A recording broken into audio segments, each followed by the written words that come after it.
Well, we brought Robert Bauval here from Spain. Thank you. And I'm going to let him tell you his story, but I've seen him on Ancient Aliens, and I know you've had on a lot of other shows besides that. Yeah. Yep. So he's going to tell you his story and his background too, so I don't have a big long thing in the program. I don't like to read all I have plenty that. of time to tell my story. It's there if you you're want to stuck read here it for anyway. 2 hours, guys. You're mine. We're all just doing our work. That's just something we have to put in there for our bio. Okay, but Robert's got a lot of, you're going to give 2 talks. What's the one going to be on tonight? Yeah, okay. My first talk is going to be, I think it's titled The Star Religion of Ancient Egypt, or the Pyramid Builders. Is that right? That's what you have? That's tonight. Although I'll be starting with some odd stuff, but you'll see where I'm getting at. Okay, so that's the first one tonight. That's the first one. And tomorrow, don't miss it, because it's a book that's just been published here in the States. Okay. So I'm going to let you go. Let me go. Let me away. go. Robert Bauval. Thank you.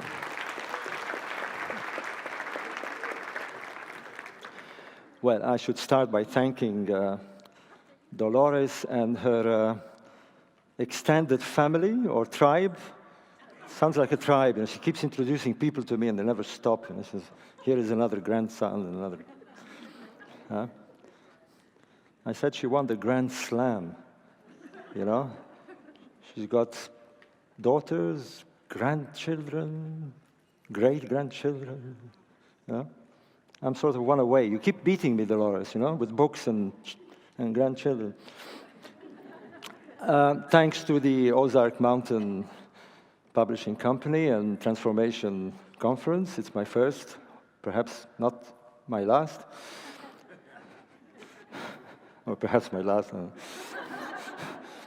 And I'd like to thank specifically the technical team. They've been really nice. Cherokee, a nice clap for Cherokee here.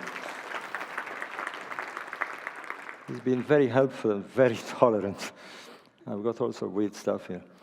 Well, let me introduce myself. You've read the pamphlet, but what I'd like to tell you is that as I'm speaking to you now, I'm kind of hopping from various languages. I was born in Egypt, in the city of Alexandria, in 1948, in case you're interested. I'm going to work it out, 66. And I come from a rather mixed family, but this was quite common in Alexandria. It was 4 years before the first revolution. You've heard a lot about the Egyptian revolution these days, right? The 1952 revolution, where they got rid of the monarchy, famous King Farouk. I was 4 years old when it happened. And in those days, there was what they called a foreign community, a cosmopolitan community.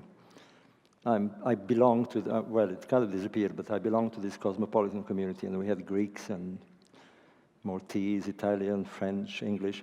In fact, we weren't really foreigners. I have, my connection with Egypt goes all the way, I've discovered lately, to the time of Napoleon, when Napoleon invaded Egypt, right?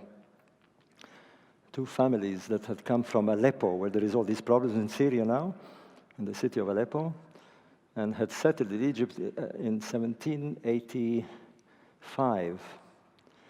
They were Christians from Aleppo, Syrians, and 2 families. One had a son, I don't know how many children they had, but there was a son called Joseph, and a daughter, the other family called Teresa. And it's one of these weird stories. The son got recruited in Napoleon's army. And when they evacuated Egypt after they lost the battle with the British, they were taken to France. And they lived and never returned to Egypt. But one of their sons came back in 1840. And he was pure Syrian. He married an Italian in Alexandria. They had 10 children. One of their daughters married a Belgian. They had one son. That's my father. And my father married a Maltese. And that's me. So figure it out. I don't know what the hell I am. But I do speak, I grew up speaking French. French was the social language, of course, Arabic. And I was sent to an English school. And my mother, coming from a Maltese Italian background, we spoke Italian at home. And well, I'm sort of jet-lagged now. I'm kind of hopping from one language to the other in my mind. Yeah? So if I say weird words in strange language, don't worry. Okay, that's me. I'm an engineer by profession. I left Egypt when I was 19. That was just before the Six-Day War. Any of you old enough to remember? Six-Day War with Israel. And I wanted to avoid drafting. I wasn't keen at all to join this crazy battle. And so I went to England. And I did my studies there, and I became an engineer like good people. You know, in those days, you became doctors or engineers or dentists or lawyers. And after that, in '73, I started working. I didn't want to work in England. I hate the cold, by the way. I'm one of these guys complaining about the air conditioning, in case you feel warmer now. And I took a job. My first job was in the Sultanate of Oman, near the Yemen. I was 22 years old, and I carried on working in the Middle East and Africa. I worked in Oman. After that, I worked in Sudan, in Iran, before the days of the Shah. I worked in Saudi Arabia, in Guinea, in Ivory Coast. And after 10 years, I had children. My wife said it's enough, you know.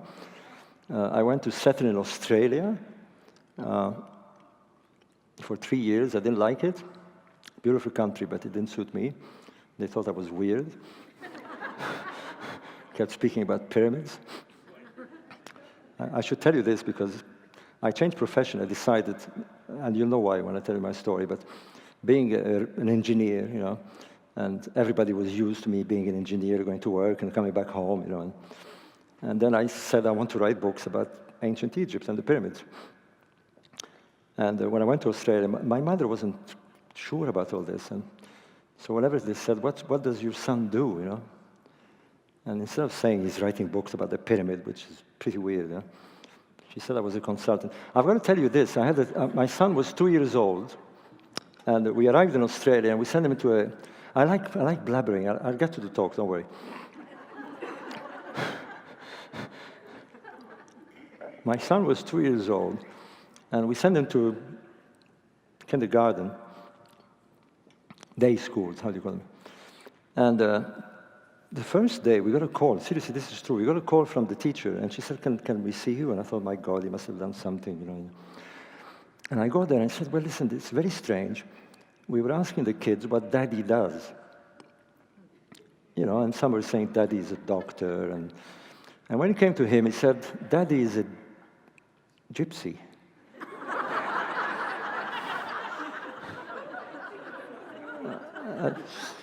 So he said, and she said, but then he said something very weird. He said he works for King Tut.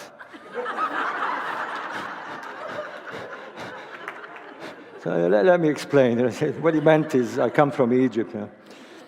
So that's how I lived for 3 years in Australia. You know.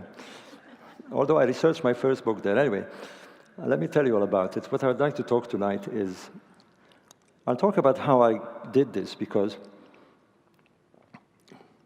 I'm sucking a mint. But before I do that, I'm going to do two things. One is that, being from an engineering background, and I had to study astronomy because of the work I do, or the books I write, I don't want you to think that I'm not into metaphysics. Because ultimately, what I've been studying is ancient Egypt, which is a very metaphysical kind of culture, and particularly the pyramids of Egypt.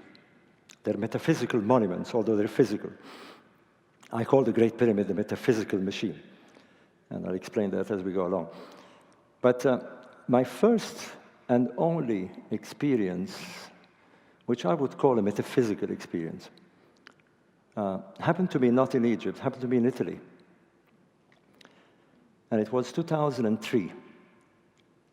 I had written already several books, and it's a long story, but when I was in England, I was sent to the Franciscan schools, and I got to admire a lot the Franciscan priests, hardworking and missionaries, and I got in my mind that I wanted to write an article about Saint Francis of Assisi.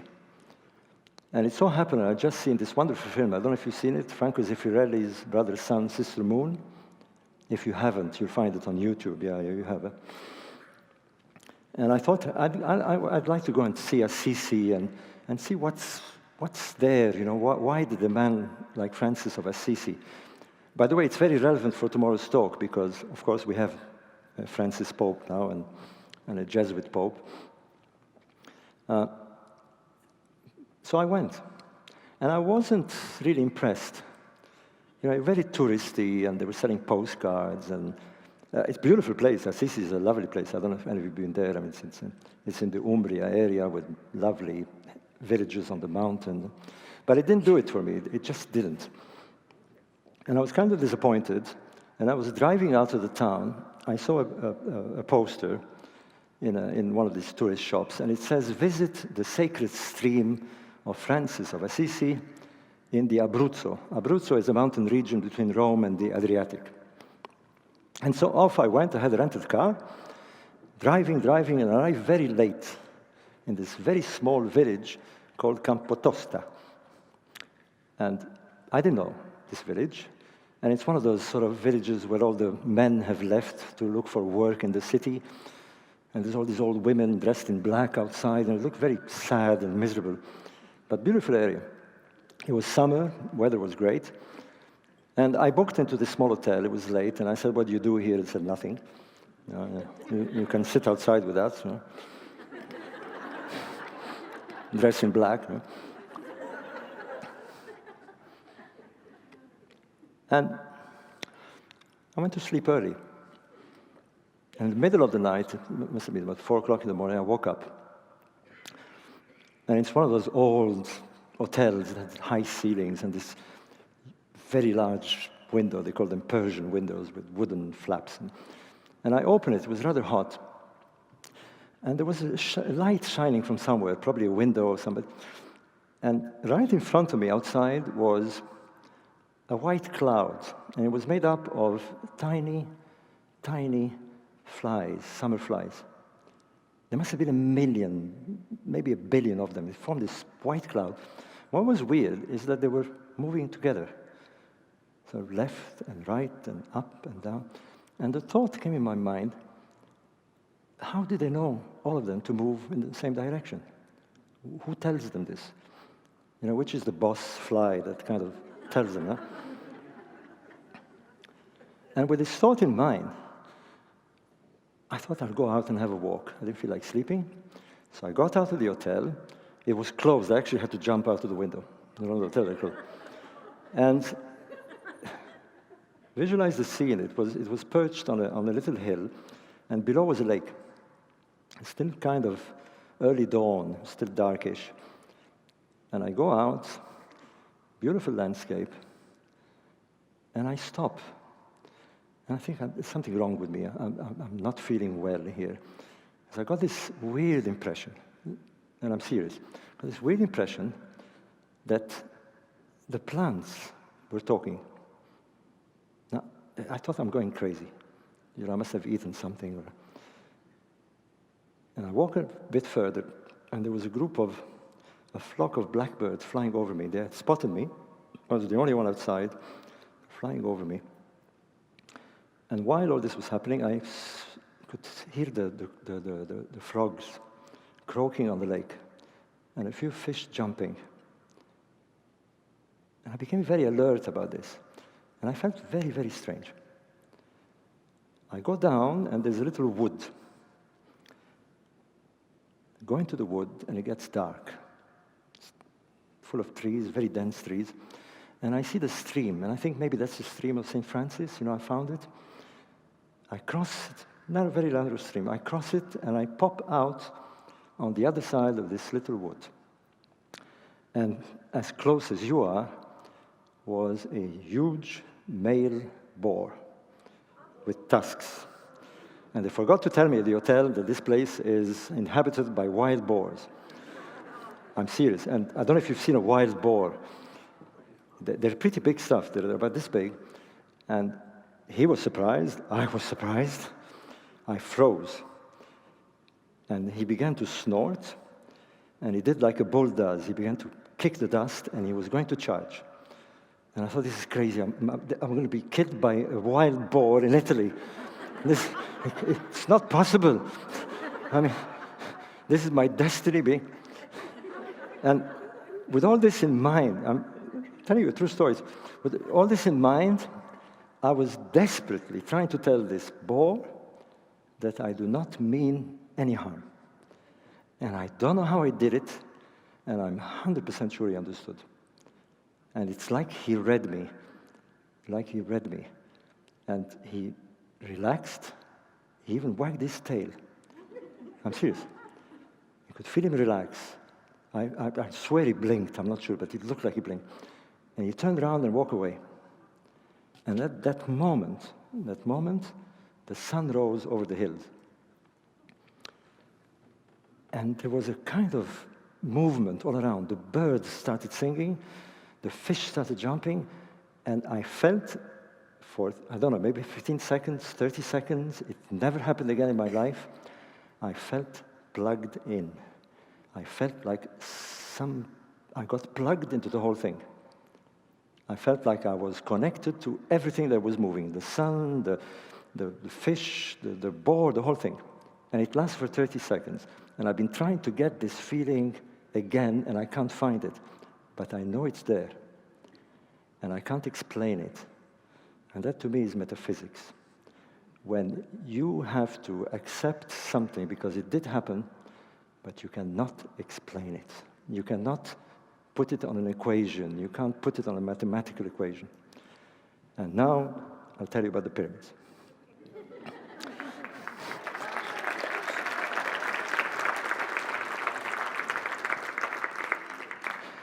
But before I do, oh dear, something says firewall is off. Firewall is off. Close. Help. Okay. I'm going to go on the airline thing. Yeah? Now, don't get surprised by what you're going to see now. Believe me, it's relevant. There you go. What you're seeing is an aeroplane. It actually is a TriStar from the Saudi Arabian Airlines, the Saudiya. And I worked 5 years in the city of Riyadh. And in fact, it is in the city of Riyadh that I made my discovery, which I'll tell you about in about 2 minutes, 3. So I want to tell you about this first to make a point. It's going to be very relevant to this talk, and especially tomorrow's talk. I had been there for quite a while, 3 years. I've been working at the time as an engineer. And I was alone in an office. I was a commercial engineer. I had a secretary, a Sudanese secretary, and I sent him to buy an airline ticket. I wanted to fly from Riyadh to Jeddah to see one of my clients. And he came back very excited, very nervous, and he said, there's something wrong. The agency says they cannot sell tickets. They've closed the airport. And I thought, oh my God, there's a coup d'etat, there's a revolution, there's something. And within a few minutes, I kept getting phone calls from friends of mine saying the same thing, there's something wrong, the airlines are closed, the travel agents are not allowed to sell tickets, there's a problem. And the problem was very weird. Problem was very weird. But I'll show you these pictures first, and then I'll tell you what happened. The king of Saudi Arabia was about to board. It was King Khalid at the time, 1981. And he was about to board the royal plane. It was a TriStar like this. And he had all his retinue and his officers, and he had what they call a mutawa. A Mutawa is a priest. He kind of walks behind them and reads the Quran, and a beard, and suddenly this Mutawa froze. Now, there's something you may or may not know about Saudi Arabia. They don't allow other religions to practice there. You cannot practice Christianity or Judaism, any other religion, and you cannot show any signs of this religion. You're not allowed to wear crosses. You're not allowed to wear Star of David or whatever. No churches, no nothing. It's very strict. And the Mutawa suddenly said, don't go on this flight because it bears the Christian cross. Where? Let's see if you see it. Look very carefully at this picture. It's kind of weird.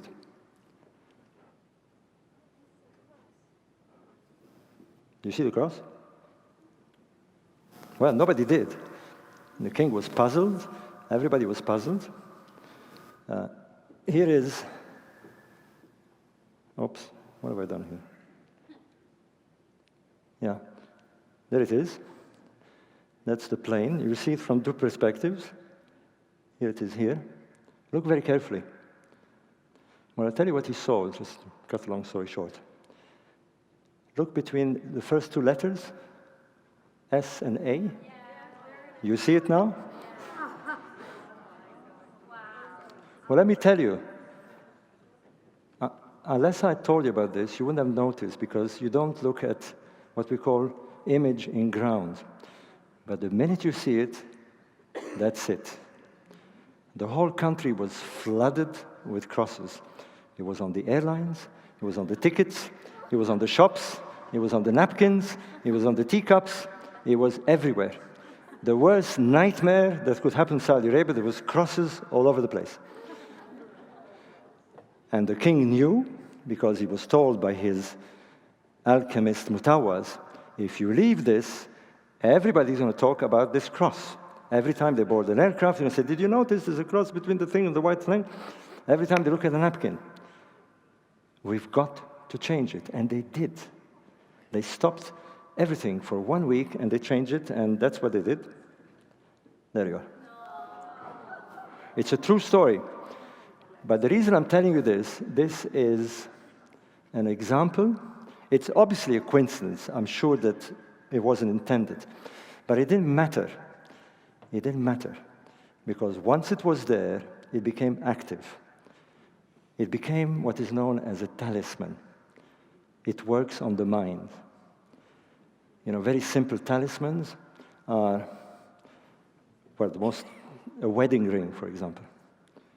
It's not just an object. It's not just a ring. It's charged with meaning. It has meaning. But it has meaning to the person who knows the meaning. Well, in this case, everybody did. There are talismans. A talisman can be anything, provided it has meaning. In fact, we're walking talismans in many ways. I mean, you know who I am, therefore I mean something, I hope, about my work. But it can be anything. And of course, it can be very negative to some people, very positive to Christian people, of course. There is a number. I'll close on talismans. I want you to think about this, because what you will be seeing is how ancient Egyptians, particularly the pyramid builders, built a talisman that was meant forever. It's one of those, the pyramids. But there is one that is in fact a number. It's a very negative one. It's very dark. It conjures all sorts of horrors. Can you think of that number? 9/11? Before 9/11, it didn't have that meaning. But suddenly, you don't need to explain it anymore. You tell people 9/11, and suddenly this horror comes. And believe me, it's become a universal talisman, not just in America, everywhere. And it will have this connotation for centuries, for thousands of years. When people will say 9/11, it will mean this. Do you understand? So it's one of those difficult things to understand talismans, But these are good examples to let you know. So now, is he going to talk about the pyramids or not, huh? Let's see now. I'm supposed to press this, press that. Oh, we got it. Okay, here we go. I'll tell you my story. I was minding my own business in 1983, working as an engineer, earning good money in Saudi Arabia. And I took a trip to see my mother, who still lived in Alexandria in Egypt. I flew from Saudi Arabia to Cairo. I rented a car, and I thought, wait a minute, I've got a bit of time, I'll stop at the Cairo Museum. By the way, how many of you have been to Cairo, to Egypt? 1, 2, 3, 4, okay, majority have not. Well, you know about this museum, you've seen it on television, it's Tahrir Square. Tahrir Square has become a talisman, iconic, to the Egyptians at least, Tahrir Square, Freedom Square. And I went inside, I had a camera. This was 1983, before digital and internet and mobile phones, and I had a camera with black and white film. And I came across this picture, it's still there. It's an overhead pictures of the pyramids.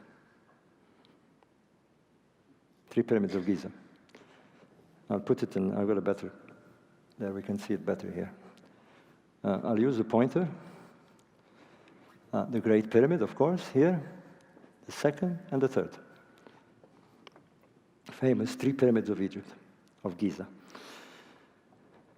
Now, it so happened, I was one of these frame of minds. I was thinking about going to Alexandria. I'd been working, my specialty at the time was as what was known as a setting out engineer. I'm the poor guy who was in the rain with theodolites and measuring tapes, and they set out roads and buildings. And when something isn't right, it just annoys me. It just annoys me, yeah? So I don't know why I'm looking at you, but you're not annoying me.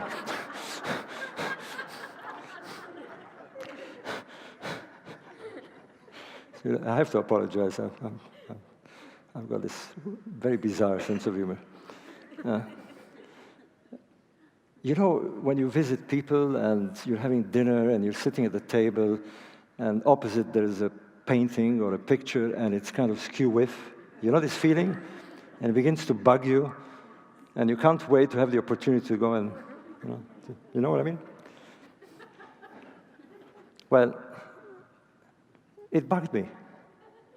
You know, you had 2 pyramids of equal size on a diagonal.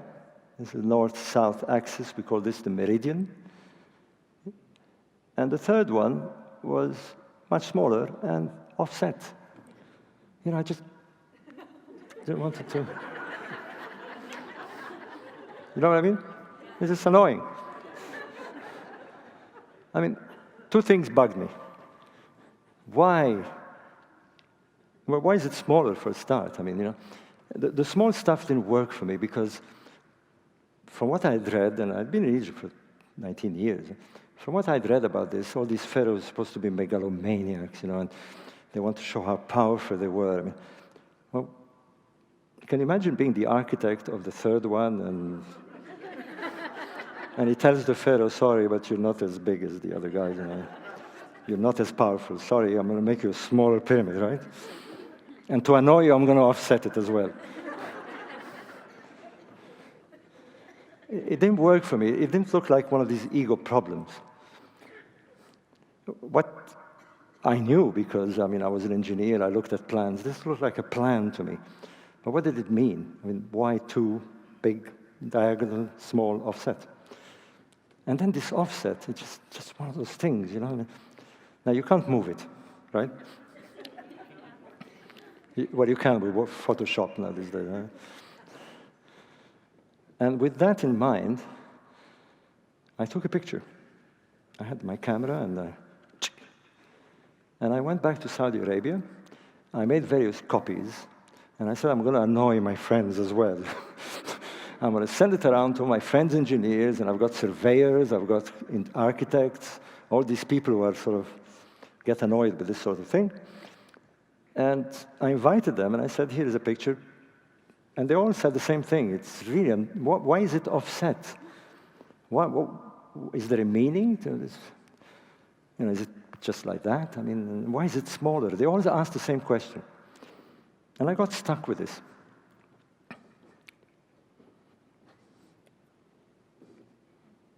Now, there is one thing amazing about these 3 pyramids. And of course, most amazing is this one. This picture, by the way, is probably taken from about 2 kilometers up. If you haven't seen these pyramids, if you haven't seen the Great Pyramid, I had an apartment about here. I actually lived in front of it for 3 years. It's one of those monuments that it's just crazy. It really is. It's like it should not be there. It's like it's landed from somewhere else. It's too big. It's too precise. It's too mysterious. It's one of the things that has baffled and still baffling people is that it is set, the base is set so that each side faces precisely the cardinal directions, not magnetic directions, cardinal, astronomical directions, precise. In fact, the error is 5% of a single degree. It's bullseye. It's Swiss watch accuracy. It's that good. And it's supposedly done without optical instruments, without anything, with sticks and stones. And brutal manpower. That's what we hear. The second one and the third one. The third one isn't small. We say the small pyramid, but in fact it's 65 meters high. It's a huge pyramid. But you put it next to the other 2, and we call it the small pyramid. It's like parking your car next to a bus. And you have a big car, but you put it next to a bus, and people say it's smaller. What explained this small pyramid? It sort of bugged me. And I said, I've got to read about it. Now, the annoying thing about this site, the annoying thing about this particular pyramid, now let me set you in time. They're supposed to have been built by the 4th dynasty, by 3 kings.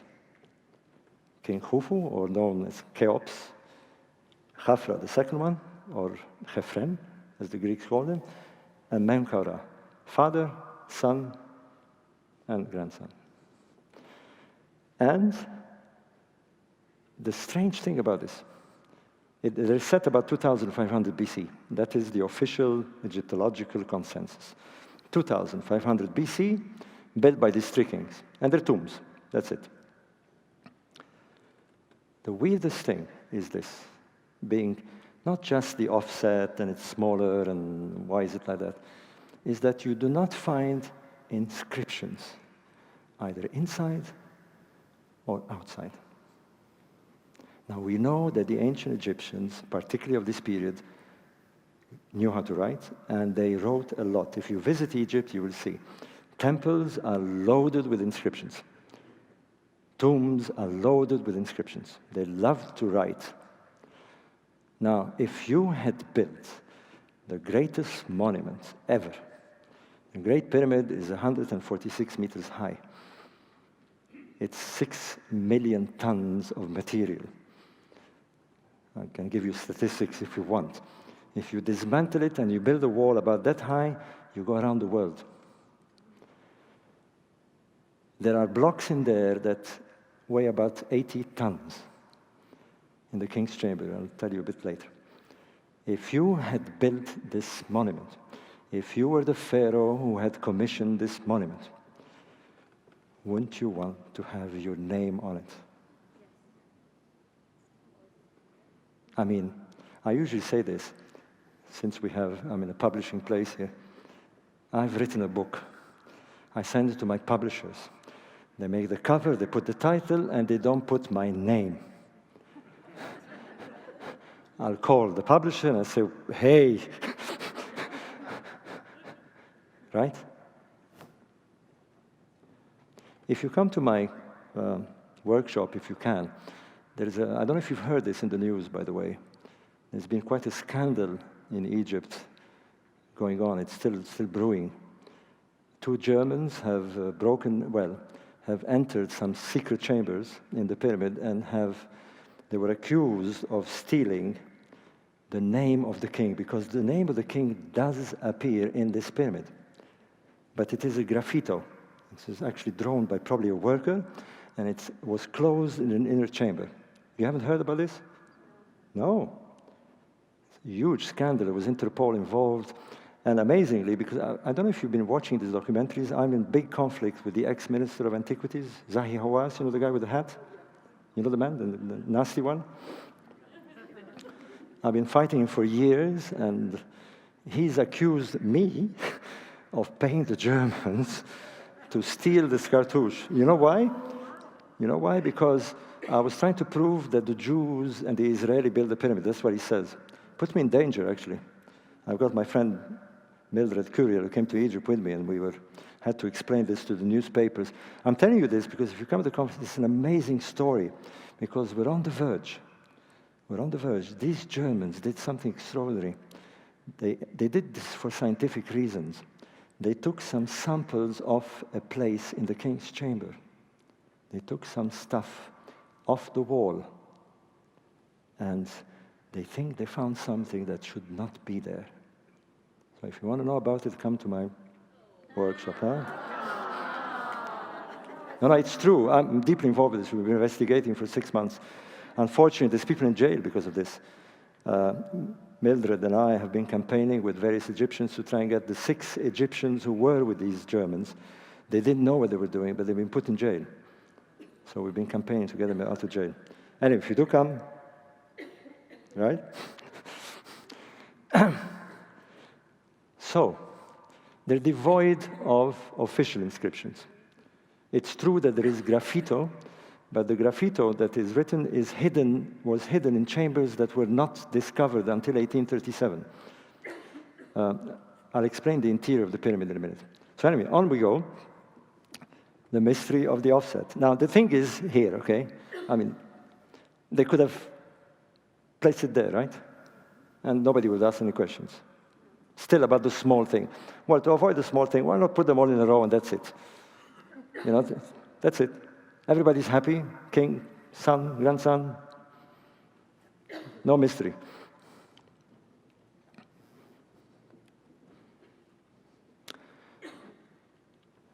Fasten your seatbelts. We're going there. Let's go and examine. Egypt. Google. You all do this Google stuff these days, no? Egypt is basically a river. It's a river. We're here at the borders of Sudan, and it extends roughly from south to north. It is roughly a meridional river. You always know your directions in Egypt because you know the Nile runs from south to north. And as you're there, all you have to do is be near the Nile, and you say, this is east, this is west, this is... It fans out and forms the so-called delta, and we're going to go here. The pyramids of Giza are there. We're approaching the famous Giza plateau. Now, I've done a Photoshop thing. This is the Giza plateau without the pyramids. There's this huge polemic with Egyptologists. You know, how long did it take to build those pyramids? You know, they used to say 100 years, and then somehow they came down to 30, and then they came down to 20, and now they tell us 8 years. I can tell you, nobody knows. Nobody knows how long it took. I'm going to put them there in 2 seconds. Okay, here's 1, 2, and 3. Okay. We have the 3 pyramids of Giza.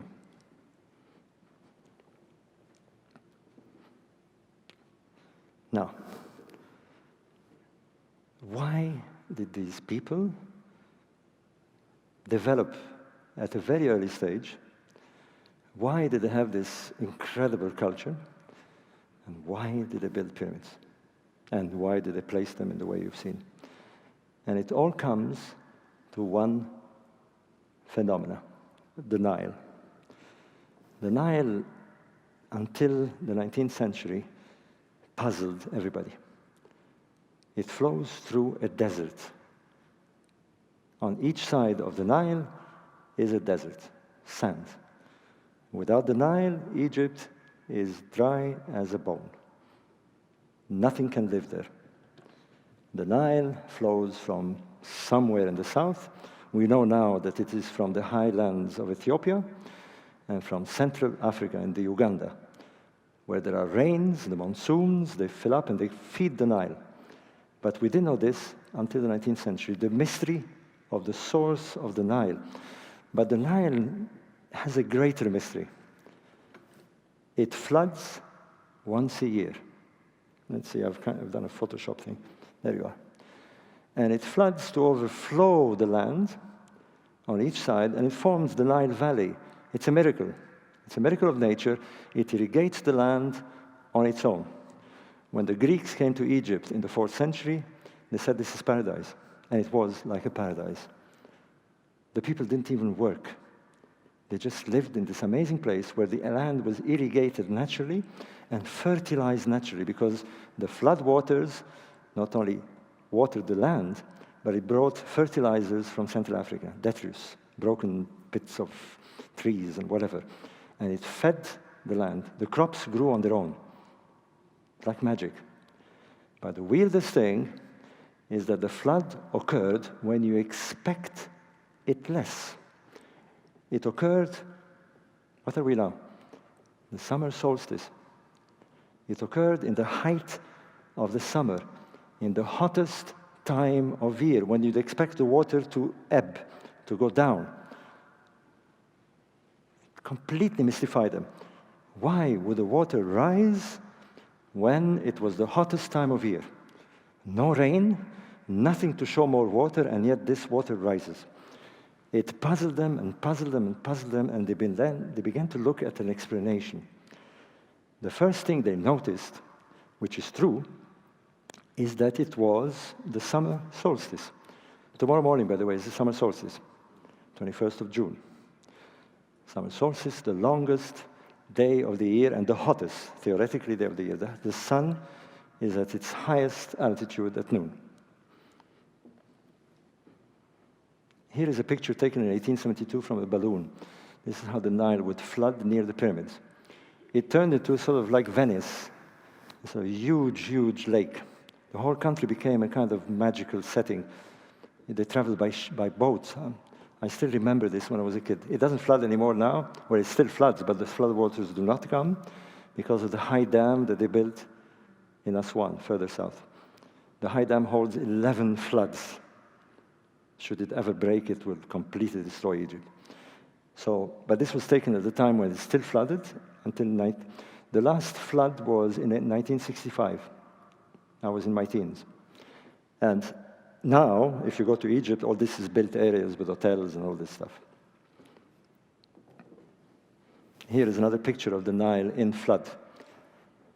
It must have been beautiful. Apparently, it attracted all sorts of fauna, and there was fish and pelicans and parrots, and kids would swim. And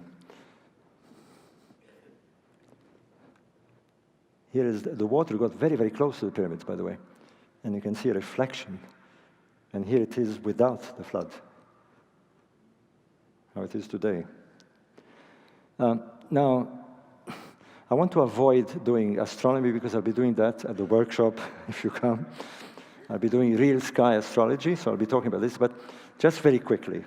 Now, some of you may know this, but if you watch sunrise through the year, I'm standing here looking due east. Now, at the summer solstice, the sun would reach what we call a maximum northerly amplitude. In Egypt, it's about 28 degrees from due east. Here, I'm not quite sure what latitude we are. What latitude we are? Anybody? No? It probably is a bit more than Egypt, but roughly you'll see the same thing. If you watch the sun throughout the year, it will go from here 6 months and back 6 months, right? Summer solstice, winter solstice. And in the middle, the equinoxes. One occurring this way, which is March, and the other one on the way back, which is September. And it's been doing this forever and ever and ever, since this planet has existed. And it will do this till this planet doesn't exist anymore. It always does this. And it's very easy to know how long it takes. You just count the days. 1, 2, 3, 4, 5, 6. You count 6 months, and you get 365, right? And a bit. Now we adjust for this bit, which is a quarter of a day roughly. In fact, it's not exactly a quarter of a day. It's a little bit less than a quarter of a day. We do adjust every 4 years. We add a day, and we bring back the calendar more or less, a leap year. But in fact, it's a bit different. Apparently, we'll have to readjust it properly in 3,000 years. Don't worry about it, we won't be here. It's just a little bit more. But the Egyptians were the first to do this. They established the very first calendar, a 365-day calendar, solar calendar. It probably was done around 3000 BC. But what they noticed is when the sun was here, which would be tomorrow, if you're in Egypt, the sun will be at its maximum position. It doesn't go any further, that's it. It's reached its maximum position.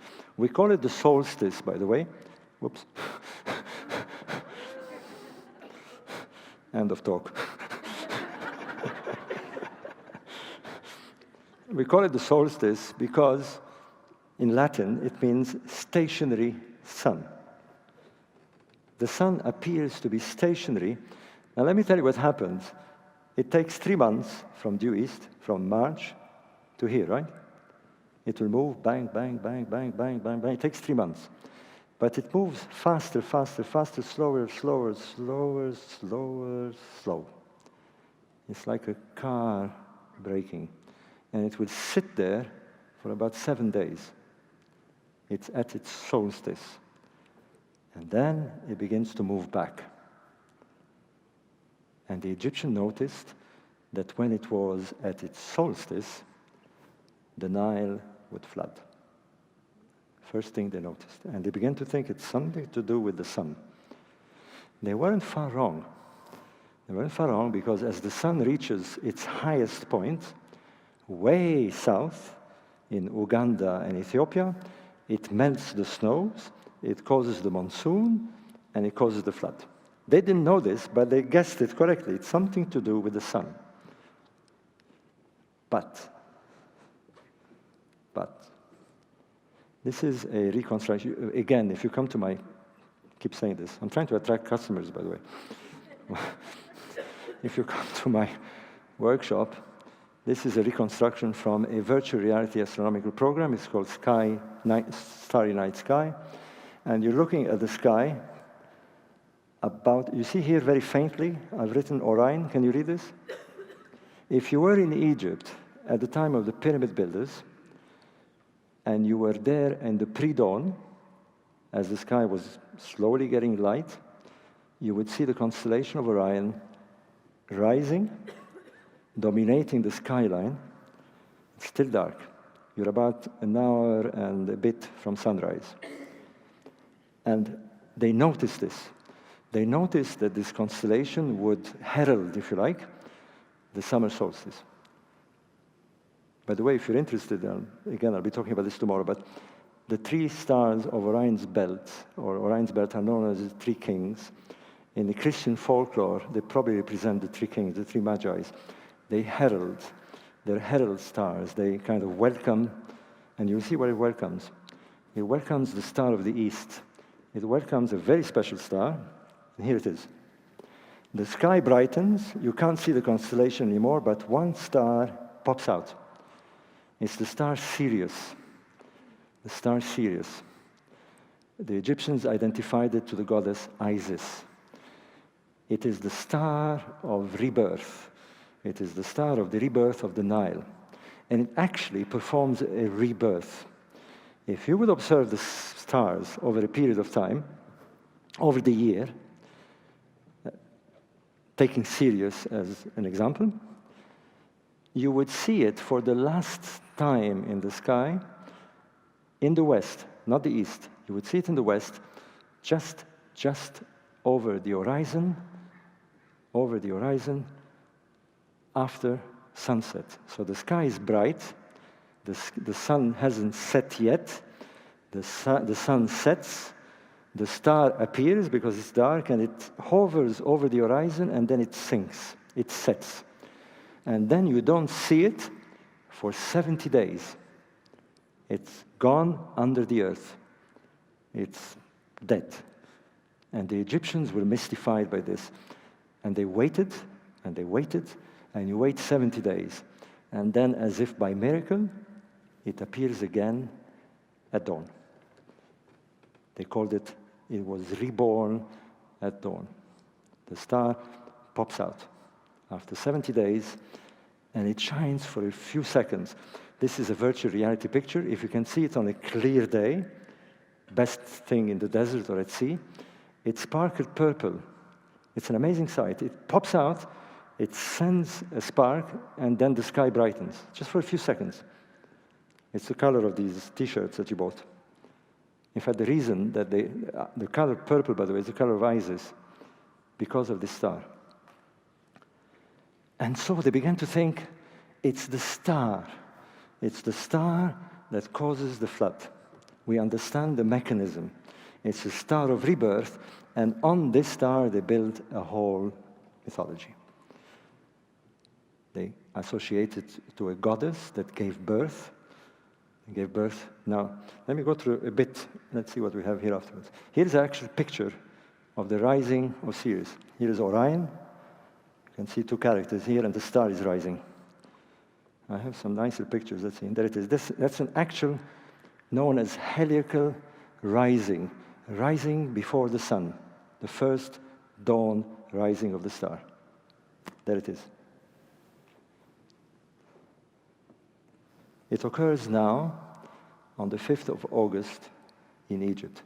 It's no more on the summer solstice because of a phenomenon called the precession of the equinoxes. And don't run away, I will explain to you, it's very simple, in a minute.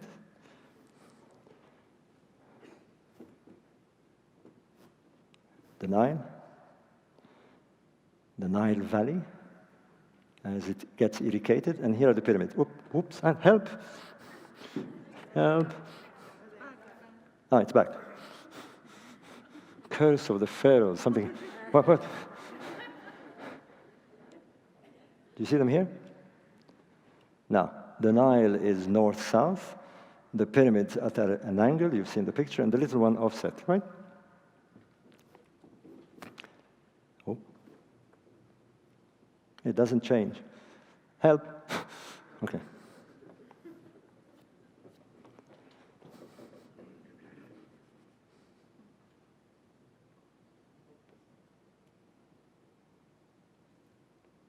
It froze?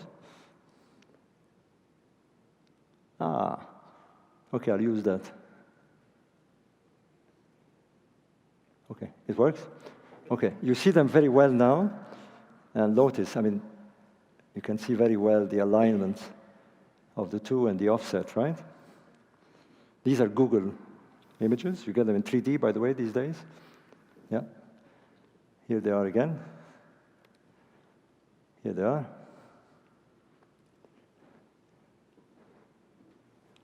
Khufu, Khafra, Menkaura. The Egyptians give them names. I mean, it's really boring. G1, G2, and G3. You know? Anyway, G1, G2, and G3. G1, G2, and G3.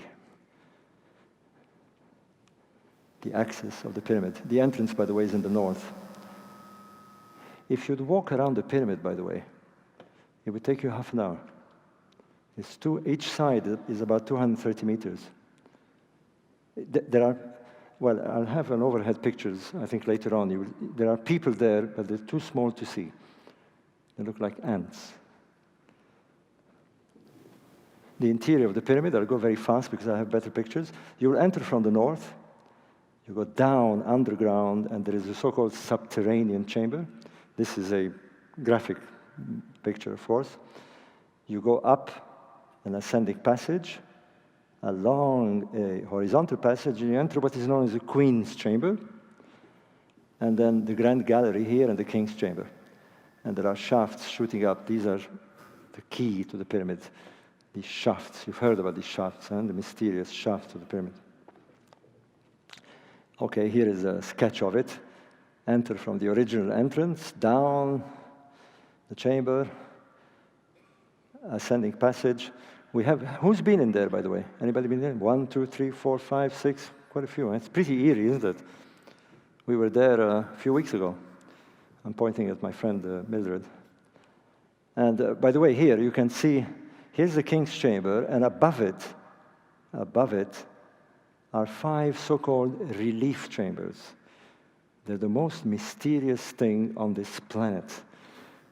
And again, if you come to the workshop, because I really want to tell you about this latest event, I think we're going to break it. I think we're going to break this pyramid.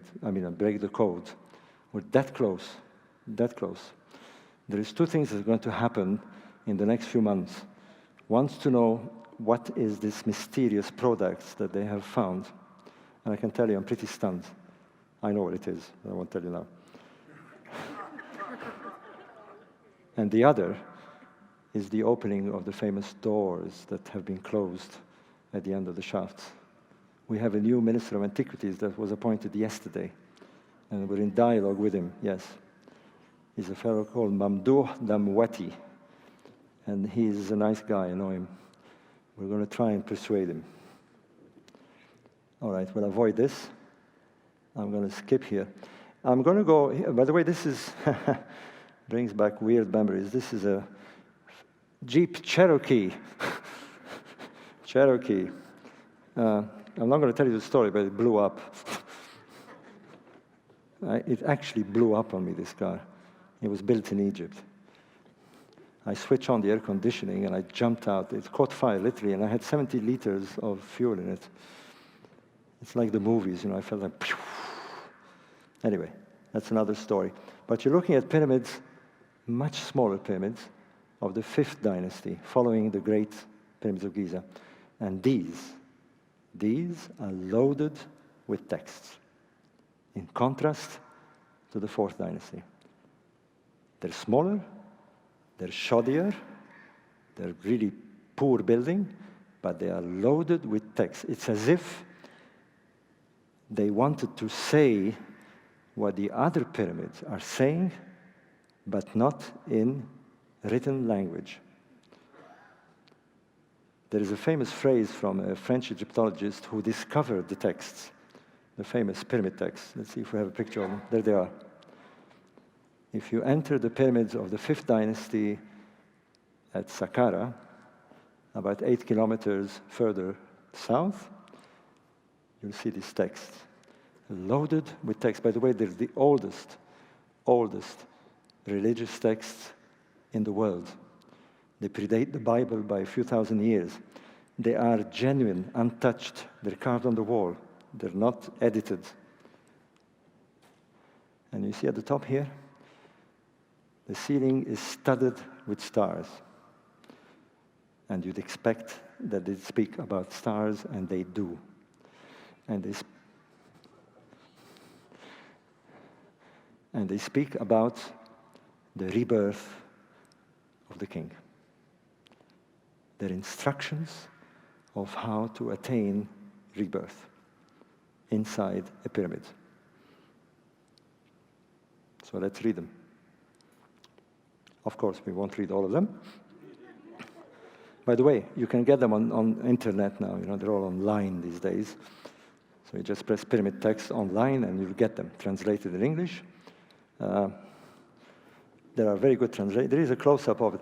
They're pristine, by the way. They were discovered in 1882. They were untouched. I saw them about a century later. They're untouched. They're amazingly cut. It's like laser cutting. One of the good translators is by this guy, but there's many. An American did a translation lately, Professor Allen. I think he's from Boston University, I'm not sure, but worth reading his translation. Now, I'm going to go very quickly. By the way, I have to watch my time. Another hour. Are you having fun? No. Very quickly, the mythology. This is the cosmology of the ancient Egyptians. The cosmology of the ancient Egyptians. They believed that there was a creator called Atum, Ra. From him emerged a couple, which they identified as the moisture and the air. From them came the physical, visible world, the goddess of the sky, Nut or Nut, and the god of the earth, the physical world. And from this couple emerged the four anthropomorphic, human-shaped gods, two couples, Osiris and Isis, and Seth and Nephthys.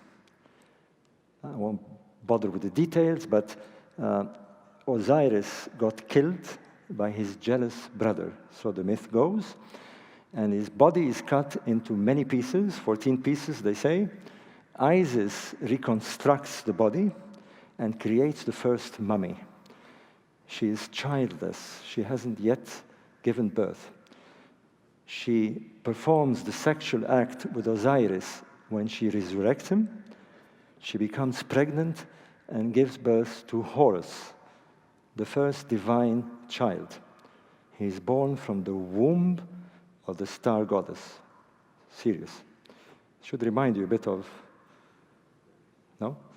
The Christic mythology, the birth of Jesus, the appearance of the star, the Virgin.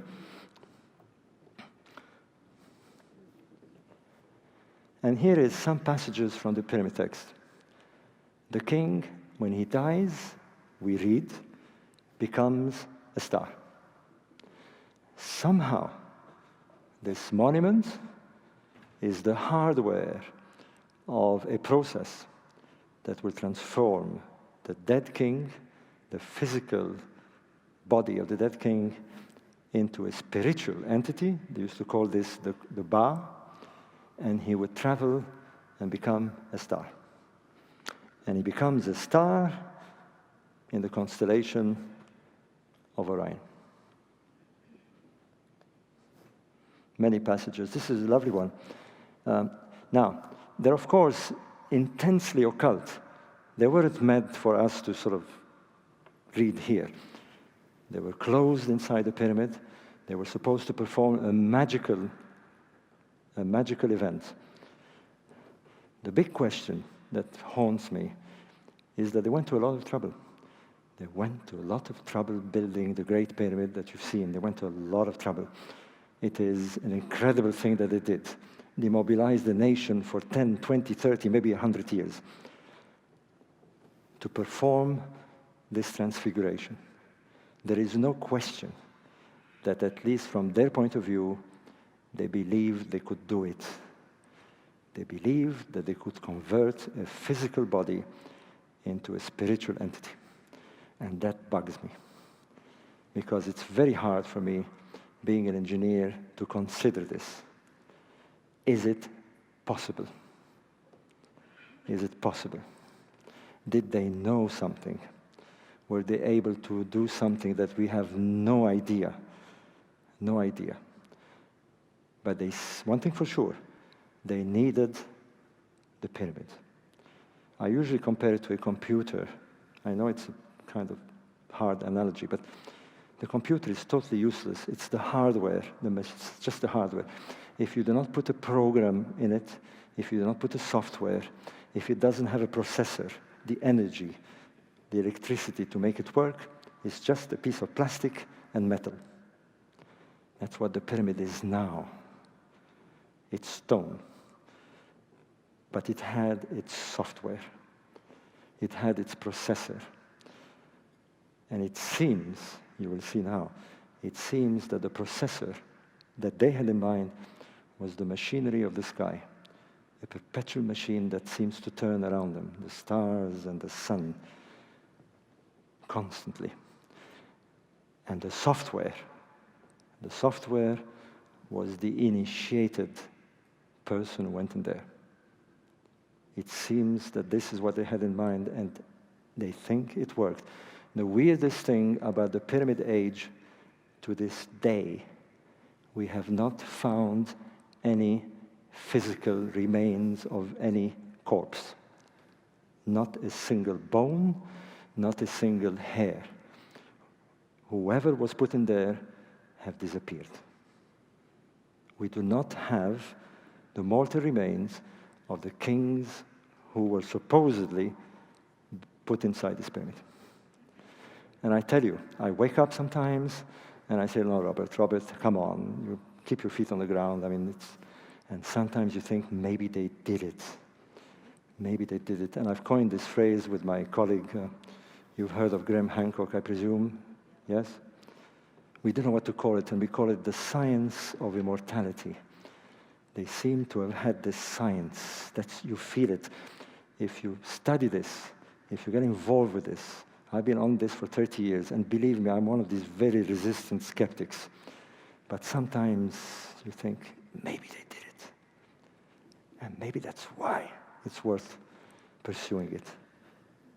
Maybe that's why it's worth knowing they've built something that is there. And how annoying, how absurd. They probably would die in shame to think that we think they're just tombs. It's one of those things. Bear this in mind, because I have to say, I cannot tell you they did it, and I cannot tell you they didn't do it. But all I can tell you is my feeling. You go in there, and we are in the 21st century. We don't know how. We don't know how they move these blocks. We think we know a bit now because of what you might hear at this workshop, because of what these Germans have found. We don't know. And we're supposed to know. We can send people on the moon. We're about to send people on Mars. We have flying machines. We have satellites flying about. We have cell phones. We have computers. And we don't know how they build this pyramid. I've talked to engineers. I've talked to architects, structural engineers, experts. And they don't know how it was done. It's that monument. There's nothing like it on this planet. There's a lot of other weird monuments, it's sure. But this is the one. Anyway, let's proceed here. Here is how they depicted the constellation of Orion. They called it Sa, and it's a striding man holding a star. Here's another one. Now, here is the strange thing.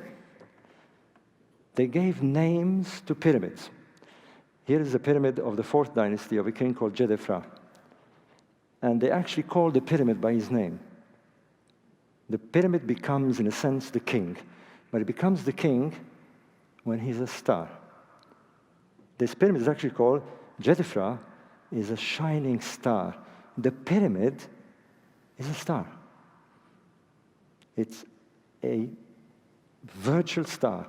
It is an architectural star. Call it what you like. It becomes a star in their mind. Here is, I projected the images of Osiris and Isis. Here she is in the constellation of Canis Major with the star Sirius and Osiris. Here is how it appeared to them in the sky, this magical couple. Here he is sitting on the throne, receiving the pharaohs that arrive in his kingdom inside Orion. They had a name for it. They called it the Duat, the kingdom of Osiris in the sky. It's Duat. Maybe we'll all end up in the Duat. Now, what you're seeing here is a gyroscope, and it doesn't turn because we're not on. Now we come to this thing, I said I want to put it very simply, the precession of the equinoxes. And when I say the precession of the equinoxes, in the old days, people used to walk out of the room and say, that's it, we don't want a lesson in astronomy. And I remember you have here, and I think she's still alive, a professor of astronomy at Maryland University. She actually worked with an Egyptologist in 1964. And she found that one of the shafts, they were working together, and they published an article showing that one of the shafts of the king's shaft pointed to Orion's belt. The first time that this was discovered. And when I did my first program on television, we called her up to come to BBC in London to explain about this precession of the equinoxes. And I got a phone call from the producer saying, we can't do it. She's taken the whole program. It takes 50 minutes for her to explain what the precession of the equinoxes is. And you ask any astronomer, and he probably spend a whole day telling you how it is. I'm going to do it in 30 seconds. All right? Time me.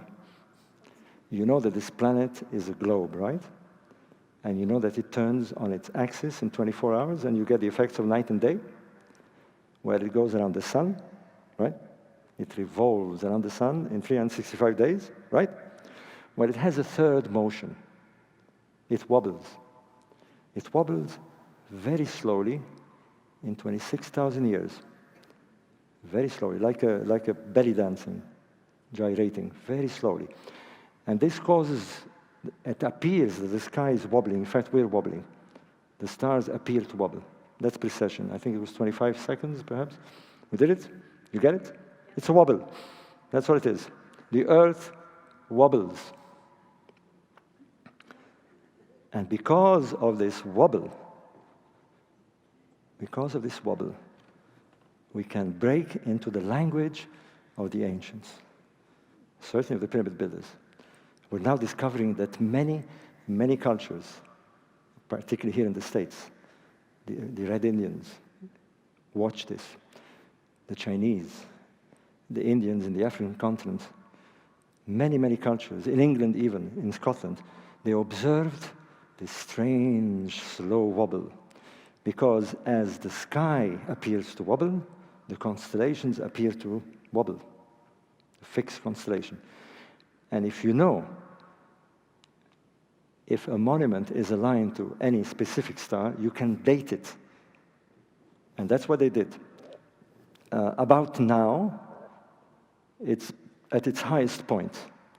Orion is at its highest point. It's roughly about 60 degrees from the horizon. In the Pyramid Age, it was about 45 degrees in alignment with one of the shafts. A shaft shooting from inside the king's chamber. It was discovered in 1964, and its lowest point is in about 10,500 BC. It will do this up and down in 26,000 years. 13,000 years down, 13,000 years up. It will do this forever because of this wobble. So we have a shaft pointing. We know that they were interested in the constellation. That's what they did. They worked out its position, and they were able to date the pyramid. Zoom, bong. I'm the guy who discovered the alignment of the lower, of the Queen's chamber, pointing to the star Sirius. The pyramid speaks. It does not speak in text. It does not speak in hieroglyphs. It speaks with the star language. I've coined the phrase astroglyphics.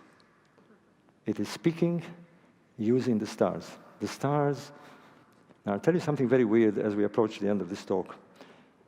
The pyramid speaks in the language, not just of astronomy. It speaks in a language that is universal. It is using ratios and prime numbers.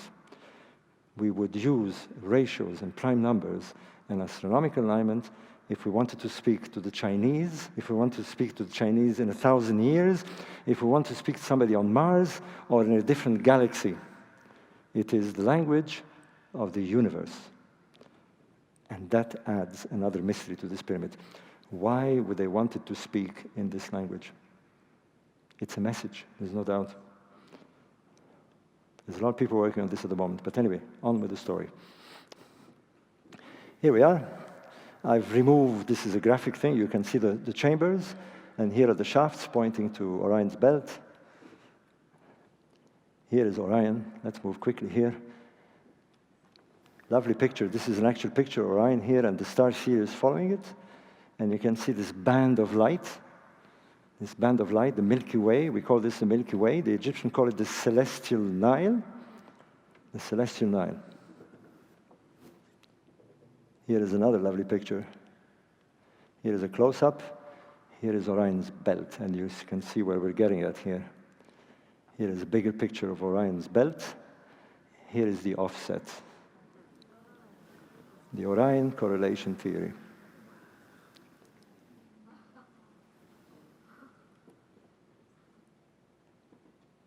Cannot be a coincidence. I published this in 1989, and I finally published in a book form in 1994. And boy, I wasn't ready for this.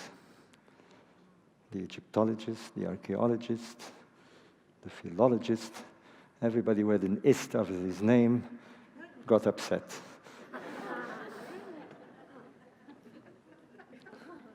It's been now over nearly 30 years. It's caused a huge, huge polemic. Universities have debated it. It was on Fox television, it was on BBC, it was on CNN, and hell broke loose. Hell broke loose. And suddenly, I'm used to it now, but believe me, it was rather weird when you come up with something that nobody expected. It's a bit like the cross, remember the cross? Once you see it, you see it. That's it. And it bugged the Egyptologists no end, I can tell you. They had missed it. They didn't see it. They didn't see it because they didn't want to see it. They wanted to see this as tombs. We have a star map. We have a star map that represents the belt of Orion. We have a star map that represents the belt of Orion, and the pyramid speaks in universal language. It speaks with prime numbers, it speaks with astronomy. And, are you ready for this? You remember Cosmos, the famous series of, they've got a new one now, the Cosmos series, but the original one with Carl Sagan? Huh? You do? Yeah, yes. I remember he coined this amazing phrase. He said, "We are star stuff." You are star stuff. This is star stuff. I'm star stuff. There's a star, almost certainly, from within the constellation of Orion. They call it the star nursery, by the way. You can't, let's see if I can get you a nice picture. Oh, it's coming to my book here. You see it here? There's a nebula. It actually gives birth to stars. Stars are being born there now. They're the stars that populated our galaxy. We come from one of these stars. A piece of this star has formed and created this planet around another star, which is our sun. And it took 4.5 billion years for this piece of star, which is our planet, to have produced us. And we have become not just star stuff. We are star stuff become conscious.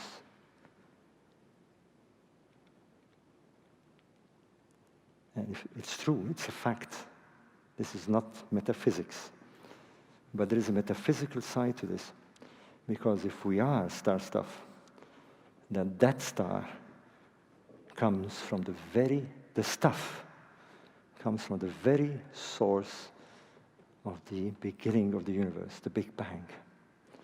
It comes from an infinitesimal, absolutely incredibly dense, unimaginably small particle that was so small, so incredibly dense, that it was just pure energy. And it exploded 13.5 billion years ago. And within 3 billion years, there were islands of stars floating about, galaxies containing billions of stars each. We now know that there is over 10 billion of these galaxies, each containing billions upon billions of stars. We're one planet near one star in one of those galaxies. All the evolution of the universe is inside you. You can create the universe. The knowledge is there. The question is, how do you get to it? How do you retrieve it? As you're sitting here, as I'm walking about, this knowledge is keeping me alive. It's pumping blood, it's repairing cells, it's making me talk, it's moving my fingers, it's making me think. Without me doing anything. There's an amazing processor in there that can do extraordinary stuff. It can smell, it can think, it can imagine, it can create. The knowledge is there. How do we get to it? Maybe the ancient Egyptians did get to it. And maybe it's because they didn't have what we have. They didn't have the cell phone and the computers. They didn't look outside. They looked inside. You can travel inside. It's known as gnosis. Very much into it these days. You can take a journey into the microcosm. And somehow, perhaps, you can reach there. That black box that is there, that knows the secret of our existence. Because here we are in the 21st century, and we have the same fundamental questions. Where do we come from? What are we supposed to do here? Who are we? And where do we go? We think we know kind of where do we come from, the stars, the galaxy. We think we know more or less what we're supposed to do here. Well, we think, huh? It's not democracy, but it might be something else. But we don't know where we go. We don't know where we go. And maybe they did. And that is why it's worth pursuing. It's worth pursuing. And we're breaking a code here. We're breaking a message. We're saying, look at that constellation. There's something there. There's something to understand. I don't know what it is. You don't have to come to my workshop. I won't be able to tell you this. But I sense it is there. I sense it's there. It's 30 years I've been on this thing. There's another. Now, of course, when this came out, usual thing.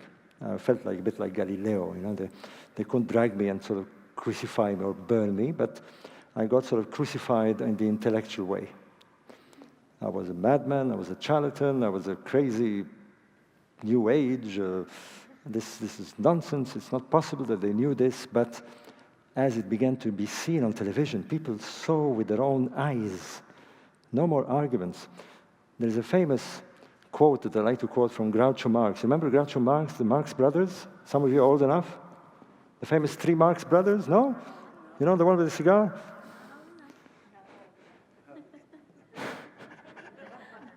Your mother, your aunt remembers, huh? He had this famous phrase. It says, do you believe what I tell you? Or do you believe what you see with your own eyes? And that's what bugged the Egyptologists. They were telling everybody, no, it's nonsense, it isn't, but they saw it with their own eyes. But there is something else, and I'm going to look at my watch. Oh, yes, good, we have half an hour. There is something else. Let's move. Oh, I'm stuck again. Oh, no.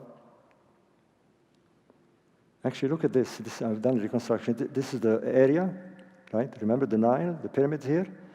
Here is the stars with the Milky Way, and as you superimpose them, you have a landscape. The Nile becomes the Milky Way, the stars become the pyramids. They clearly want to tell us something.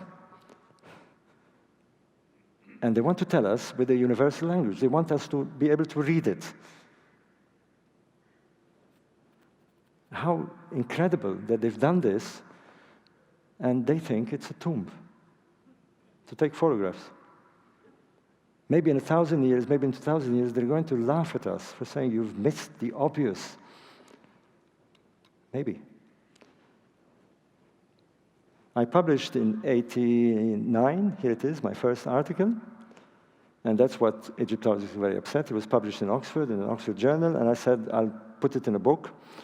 It came out in '94, The Orion Mystery. I was very lucky, and I was telling Dolores, I'm one of those lucky people, I don't know, it happened right for me. The book shot up to bestsellers. It was #1 in England. It hit the scene. The BBC took it up, and in fact, it was, here is the BBC program. And I put this sketch because you have the king of the Egyptologists there, and he says, and somebody says, and how would Sire like to this heretic, rare, medium, or well done? That's how I felt.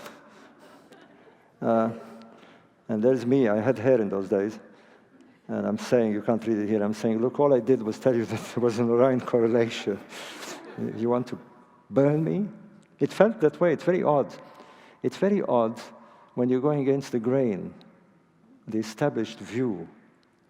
If you do come to my lecture tomorrow, you'll see, because I'll be talking a lot about Galileo, Kepler, and how the Inquisition, the Roman Inquisition, tried to stop facts. I felt like in an Inquisition. It's rather odd. Any of you who may have their own ideas or found something that is unusual, go ahead. They can't burn you these days. You just take the beating, the intellectual beating. If you can take it, you'll break through. Anyway, but there was a problem. There was a little problem. The correlation was there. The 3 stars looked like the 3 stars, the belt of the 3 pyramids on the ground. The offset was correct. But the angle that the stars formed, this is in 2500 BC, was too sharp. The pyramids were at 45 degrees, and the stars were at about 17 degrees from the horizon, from the horizontal. That's how they looked like. And it's a bit like this painting again. You wanted to, yeah? Can you do it? No? Yes? Can anybody move the stars? I can.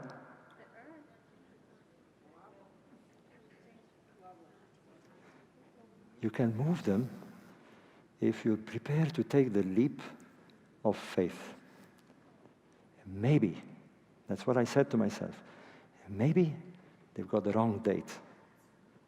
Let's see if they do match what's on the ground if you try different dates. And I've got to tell you this because I remember this was with my co-author Graham Hancock, and I called him up because I was there. I said, let's tick, tick, tick, tick, tick, go back in time. Here is how they were in 2500 BC. You see the shallow angle? And here is how you want them to be. And I pressed, and I pressed, and I pressed, and I pressed.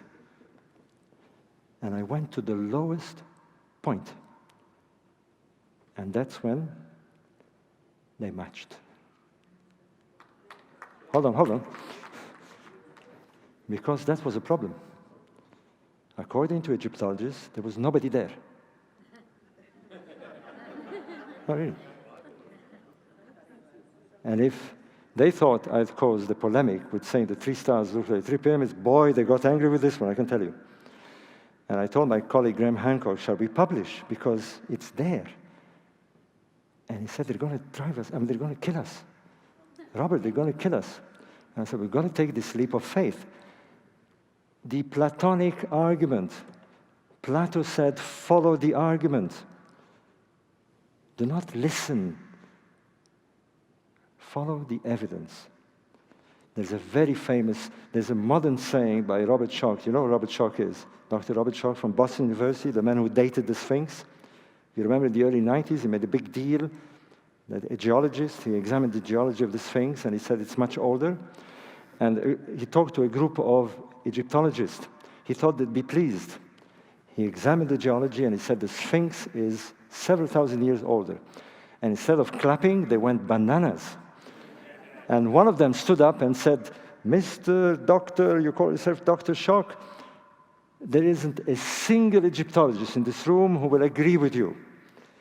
And he said, I don't follow the Egyptologists. I follow the science. And he's right. You've got to have that solidity. Believe me, it's very frightening because you're going to go against the grain here. But what made me do it is something else. If you can find a lock, if you can find something else on this site with the pyramids that gives the same date. There is something else. There is the 3 pyramids. And there is something else, something very big there. Something really big.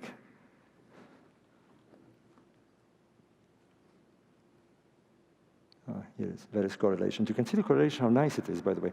This is a graphic design, 3 pyramids, 3 stars, the Milky Way.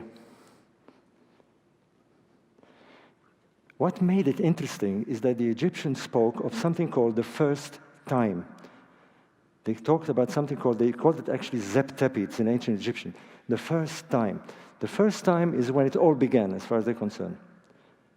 Now, the reasoning was, if they believe that Osiris, the stellar god, the constellation of Orion, was the creator, was the man or the god who started their civilization, then let's go to his first time, the beginning of the cycle, this wobble cycle, which I did. And the pyramids match. But there's something else. This is our symbol, by the way. There's this guy, the Sphinx.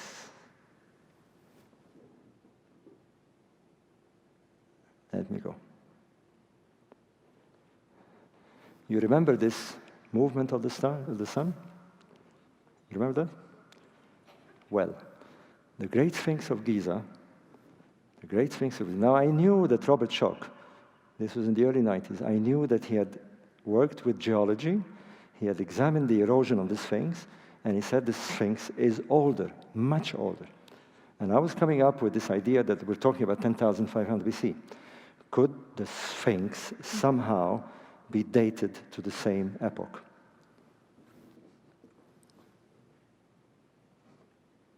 Here are the 3 pyramids. To show you the scale of these monuments, by the way, the Sphinx is here. It looks like a dinky toy, but it isn't. It's about 2 city blocks long. It's 15 meters high. It's a huge monument, but look at the scale.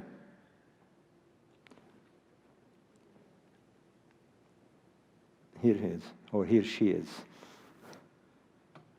It might be a she, it might be a him, we don't know. But one thing is sure.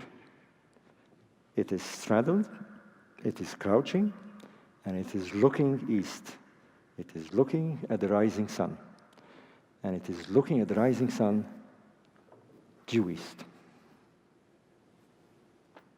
You've seen how the sun, right? Due east. And here is the moment. I'll never forget this. I was on the phone, and I said, Graham, I wish you could see what I'm seeing here. Graham Hancock. Here it is. I'll skip a bit here because we don't want to take much time. We wrote this book together, by the way.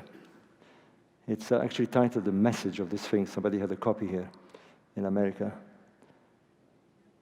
Here she is. It's looking at the sun due east. Remember the sun at the summer solstice? Winter solstice, right? Now it's looking at the sun due east. But behind the sun are stars. You can't see them because of the light of the sun. The sun is in a house, we call it, or in a zodiacal constellation. You are born in certain houses, right?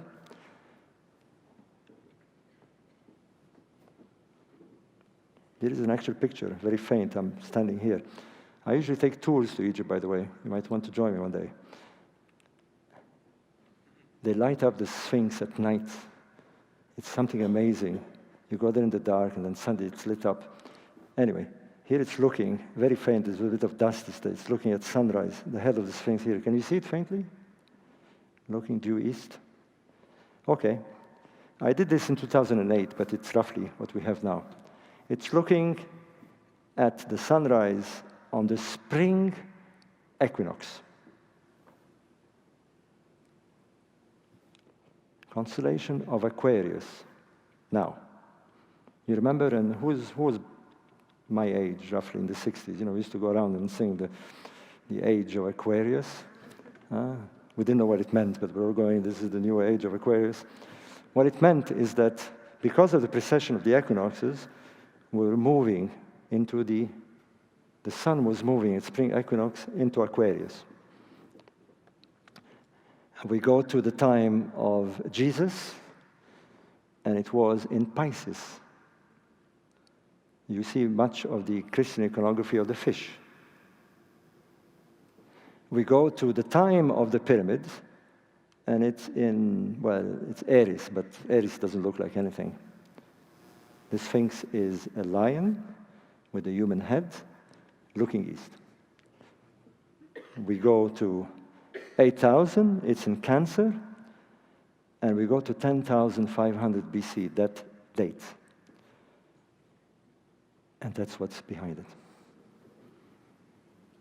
It cannot be a coincidence. All the monuments log to this date.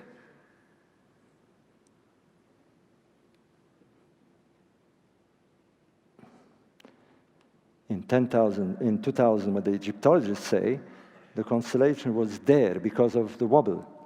But you go to 10,500 BC, and it does that. And it does that not just at that date. It does that when the stars of Orion's belt are due south in alignment with the pyramids, precisely at that time. Here is the correlation. 3 pyramids, 3 stars, Sphinx, Leo. We have a celestial simulacra on the ground. If it is a coincidence, it is a 1,000,000,000 to 1 coincidence.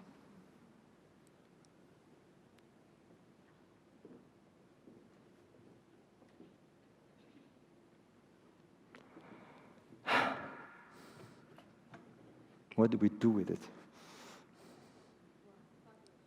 Sorry? It's been published. Who was there in 10,500 BC? Egyptologists say nobody. There's this famous conference of Robert Schoch, and another Egyptologist stood up and said, okay. I mean, yeah, okay, makes good sense. But show us a potsherd. Show us something. Show us an artifact. Show us anything that can tell us that there were people there and people capable of doing this. And we said, well, come on, it's your job, guys. I mean, you're the Egyptologists. Go and look. Go on, find it. Didn't bother. But we found it. We found it. And it was found, strangely enough, by a group of Americans. It was actually found in let me get this right, in 1974, while all this was going on. Do you want to know? Or do you want to come to my workshop?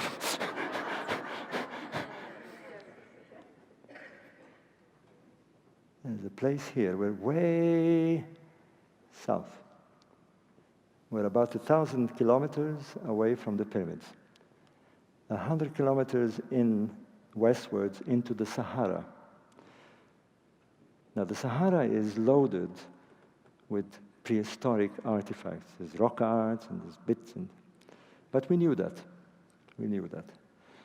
And there's a group of American anthropologists, Fred Wendorf, from the University of Texas, actually, with a group of his students. And they're driving a car, four-wheel drive, and they're returning to Abu Simbel, where there is a famous temple of Ramses II. And they stop to have what they call a comfort break. Oh, come on, they stop to have a pee, okay? I mean, no.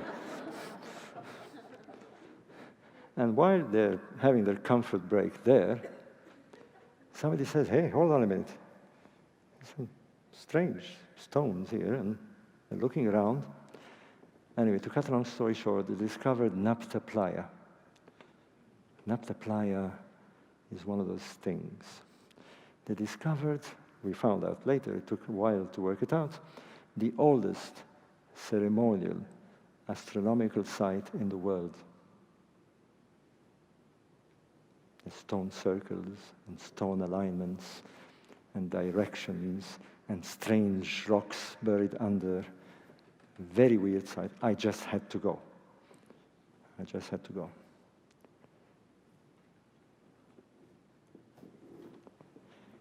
This was published, by the way, in '97.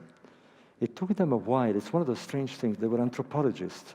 They were looking for signs and artifacts. They didn't bother to check the alignments. And they brought an astronomer, a fellow called Kim Melville from Boulder, Colorado, who was studying medicine wheels and all these strange Indian-American astronomical artifacts. And he said, but this is an astronomical circle. And he worked out that it had an alignment to the summer solstice. And the three stones in the middle were aligned to the rising of Orion's belt. And he found, let's see if I've got them here. He found, here is a graphic of the Napta Playa settings, Orion's belt, and alignments to the star Sirius. And better still, they didn't just align to the stars, they tracked them. They were following precession. And the site dates, are you ready for this? To about 10,000 BC. Who was there? Who did this? We began to call them the star people. Couldn't find them. No signs, nothing. Just the stones, like the pyramids. Where are they?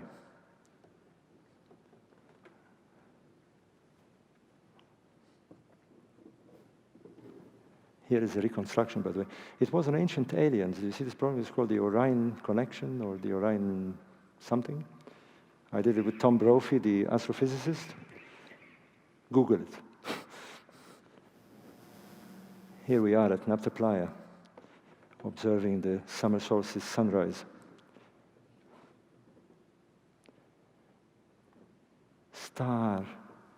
Sun clocks, dials, 12 stones with a lifting stone.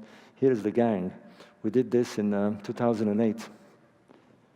It takes you 5 days to travel from the Nile to the place, not Napta Playa. Napta Playa is only 100 kilometers. We went to look for these people. And we found them. Or we found the remains. They actually left us pictures of them. There's Tom Brophy, my colleague. He's an astrophysicist at San Diego. And we reach a zone. Let me go to the map quickly, because you get a feel of it. We traveled from about here to here. It's 700 kilometers. It takes you 5 days in the open desert. Of course, we use GPS and all this. It's like going to the moon. And you arrive at the most bizarre, uninhabited area. It's a mountain area called Gilf Kebir, two mountain areas. Gilf Kebir is the size of Switzerland. If you can imagine Switzerland without any trees. It was discovered, amazingly, only in 1923. We didn't know it was there. You can read about it, by the way. I think I have one of my books about this, Black Genesis it's called. And another area called Jebel Uwainat, I'll tell you, it's so mysterious. It's one of those weird things. you really feel like you arrived on planet Mars. It looks like planet Mars. So the red soil and strange stone structures. And let me go fast here. Oops. I'm stuck again. Anyway, the picture you're seeing here, we actually made it. It took us 5 days. You don't wash for 12 days, by the way. It's one of those things. Yeah, I know. Yeah. We slept about 10 yards apart each other. Yeah, you wear the same T-shirt for 12 days, it begins to be solid. Well, we have to do this because there's a limit amount of water you can take. What's important is to take enough fuel to come back. There's nothing. There's no shops, no nothing. Just there. It's like going to Mars. Okay. We're approaching the area. This is Waynat. It's a very eerie feeling. You're about to enter a totally unexplored, totally uninhabited place. It's a very strange feeling. I was trying to describe it to some people at lunch. I felt like I was making contact with lost people because they're there, or they left us a mark. I don't know why it's not working. Let me try the... Maybe I've been staying too long here. What you'll be seeing in the next picture, if you can get it. Yep. Okay, stick around. Okay, no, go one back. Yeah, thanks. Very faintly, you see this? It's hieroglyphs. The very first evidence that the pharaohs went there. Until 2007, the Egyptologists argued that it was impossible to go there. You can't carry enough water to reach that place. We can do it now, of course, with four-wheel drives. But in those days, it was impossible, and yet they did it. It's the name of a pharaoh called Mentuhotep II. Here is his famous name, and the cartouche, we call this a cartouche. He's sitting on a throne there, but it's too faint for you to see. And he's receiving emissaries. He's receiving guests. He's a pyramid builder, by the way. Mentuhotep was the pyramid age. The pyramid builders went there. And we now know, because we interpret texts, that they went to see their ancestors. It's like some of you may go to Ireland, or some of you may go to China to find out where you came from. We found them. Whoops. Oh, dear. They were black African people, very weird. Very weird. We haven't seen anything like it. There's a drawing that's really puzzling. They had domesticated cattle. Now, when the area was discovered, here is some of their descendants. In 1923. When they went 2 years later, they had gone. We don't know where they are. There's probably one of them. Not me, the other one. Right?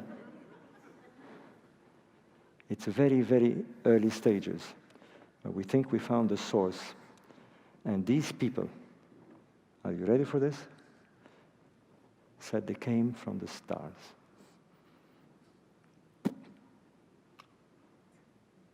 Thank you very much.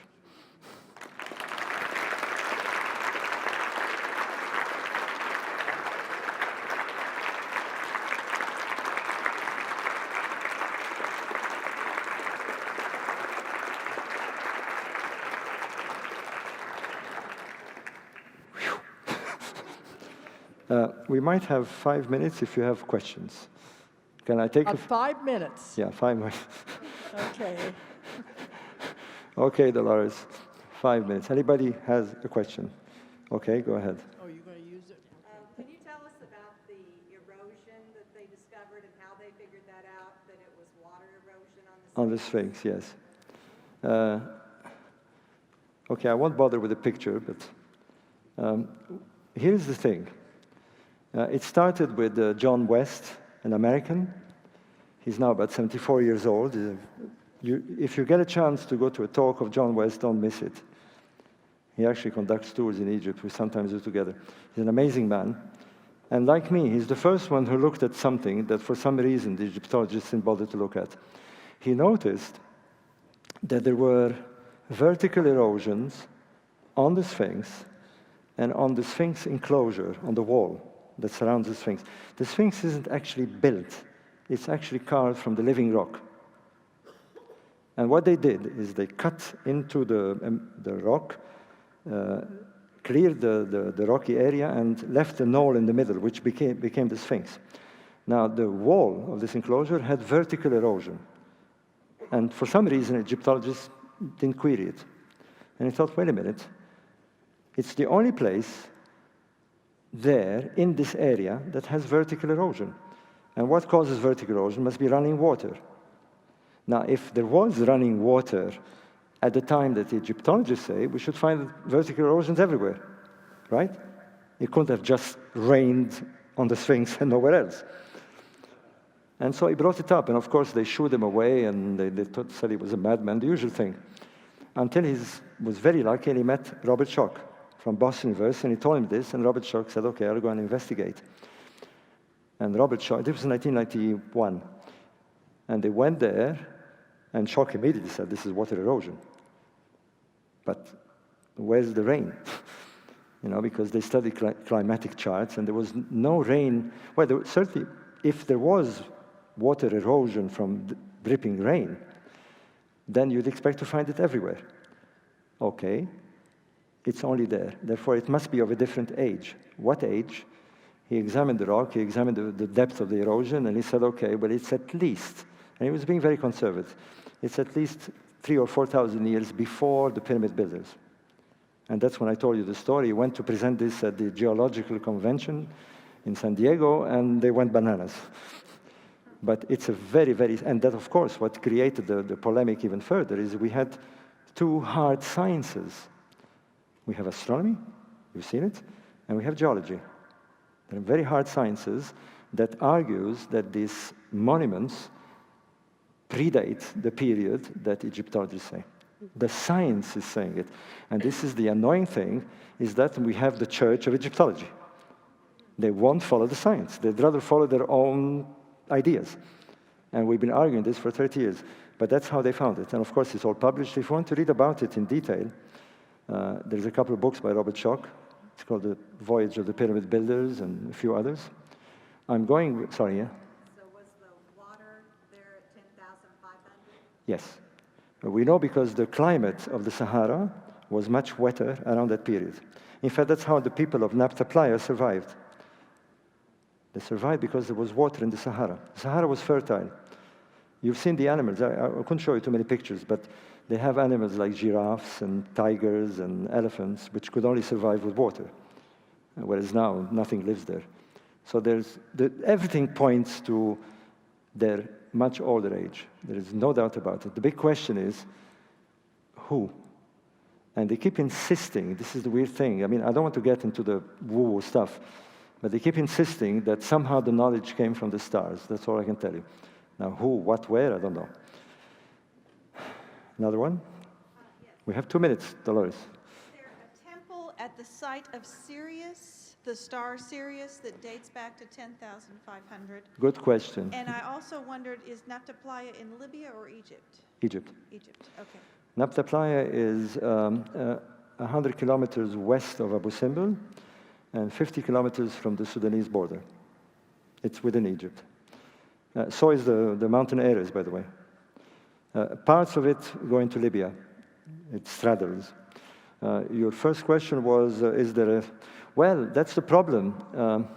Since we brought out these theories, now there's a few other discoveries, and I do hope you'll come to the workshop, because...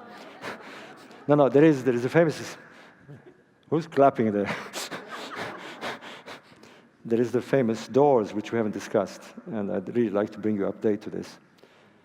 As you probably remember, I hope, in '93, a German robotic engineer, Rudolf Gantenbrink, I was very much involved with him at the time, discovered a door, a little trap door, at the end of the shaft pointing to the star Sirius. It hasn't been opened yet. National Geographic tried in 2002, they drilled a hole, if you remember, but what they found was another door, about 50 centimeters away. And in the northern shaft, there is a northern shaft, they found another door. I'll update you on this because the odds are of something very odd here. These shafts are something else. We just don't get it. But we're suspecting now there's definitely something behind these doors. And we're suspecting the most, well, anything. And now because of what the Germans, who went there last year, we're meeting in Italy, by the way, a fellow called Dominic Gorlitz. You should have him here, by the way, Dolores. He's quite an extraordinary guy. The Egyptians have put a criminal court case against him. They want him in jail. They want him in jail because he entered the pyramid with permission. He had a permit, and he scraped off 2 milligrams from the ceiling of the king's chamber, made of granite. That's all it is. He took it back in Germany, and they had it analyzed by the Dresden University laboratories. And I'll be able to tell you a bit about this if you come to and this ties up. Yeah, I'll stop in a minute. Okay, thank you very much. You're exhausted, I'm exhausted. Thank you.